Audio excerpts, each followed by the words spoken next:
Big Boss Malayalam season 6 live late അപ്ഡേറ്റുകളിലേക്കാണ് പോകുന്നത്. Captain ആയിരിക്കുന്നത് നമ്മുടെ ജാൻമണിയാണ്. ജാൻമണി, ശ്രീതു, നോറ എന്നിവരാണ് ക്യാപ്റ്റൻസി നോമിനേറ്റഡ് ആയത്. എന്ത് കണ്ടിട്ടാണ് ശ്രീതു ഒക്കെ ആ ഒരു നോമിനേഷനിൽ വന്നതെന്ന് എത്ര ആലോചിച്ചിട്ട് മനസ്സിലാവുന്നില്ല. പിന്നെ ഇവരൊന്നും അല്ലാതെ വേറെ ആരും അവിടെ ഇല്ല, ആകെ 13 പേരേ ഉള്ളൂ. അതുകൊണ്ട് പിന്നെ കുഴപ്പമില്ല എന്ന് വെക്കാം. എന്തായാലും ഒരു കിണ്ണം കാച്ചിയ ക്യാപ്റ്റൻസി ടാസ്ക് കളിച്ച് ക്ഷമയുടെ നെല്ലിപ്പലക കണ്ട് നമ്മുടെ ജാൻമണി ഈ ഒരു ടാസ്ക് ജയിച്ചു. ജാൻമണി നേരെ പവർ റൂമിലേക്ക് കൂടിയാണ് വീണ്ടും കയറുന്നത്.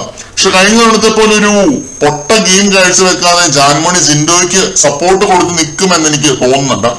ഇത് ജാൻമണിക്കൊരു വളരെ വലിയൊരു അവസരം കൂടിയാണ്. ഇത് പിടിച്ച് കയറിയാല് ജാൻമണിയുടെ ആ വീട്ടിലെ ആയുസ് കൂടും. ജിൻഡോയ്ക്ക് എതിരെ കളിക്കാനാണ് ജാനുവിന്റെ പ്ലാനെങ്കിൽ പുറത്തേക്കുള്ള വാതിൽ ചിലപ്പോൾ ഉടനെ തന്നെ തുറക്കും. കാരണം ഓൾറെഡി ഇത്തിരി വെറുപ്പിക്കലാണ്.